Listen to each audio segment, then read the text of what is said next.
có yang na đi qua đi mình để đi chung rồi anh đẹp mặc tu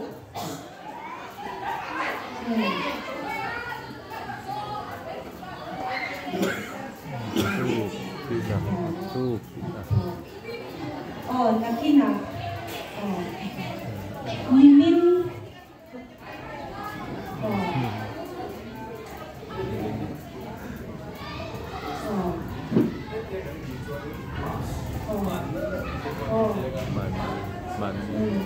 anh lihat sa kalau ni kita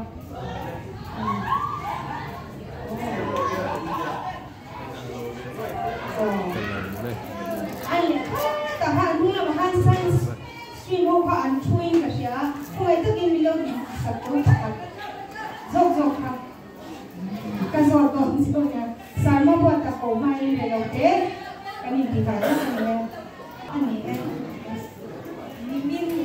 mimin ha, xem bất thường, thì ông bất thường, ai yêu thì phải,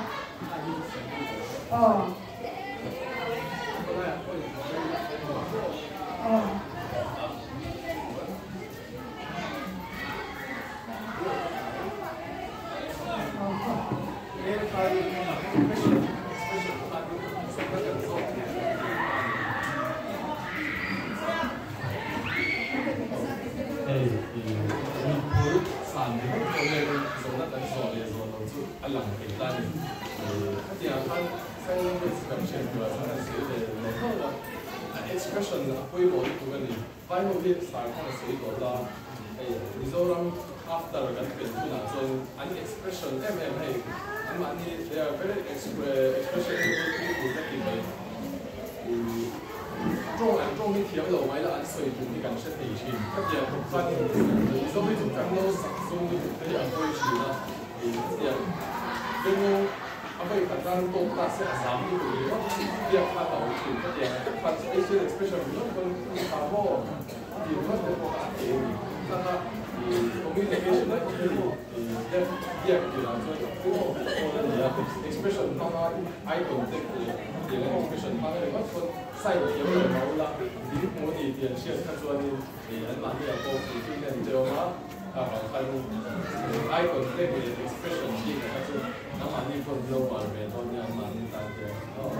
So hi, how are you? That's good. How are you?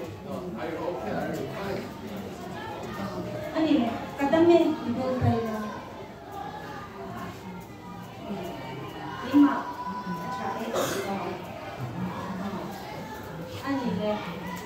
school look at school education kan itu kan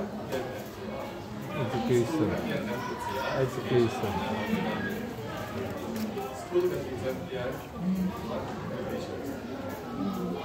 ani itu na MOB lang tong ha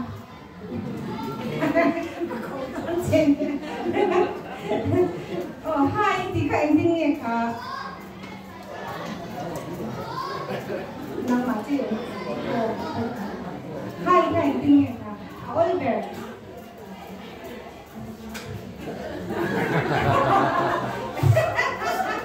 tin là đâu có gì làm được chơi rồi cái em này anh ấy xin tiền hi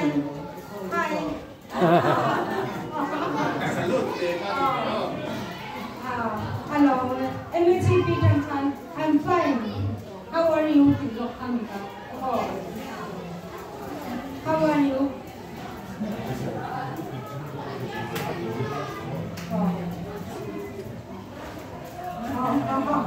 Vale, kan kamu tu kan kita jual ini untuk suami saya. Yes. Kenal je. Kan kamu tu kan dia tu nak jual ni.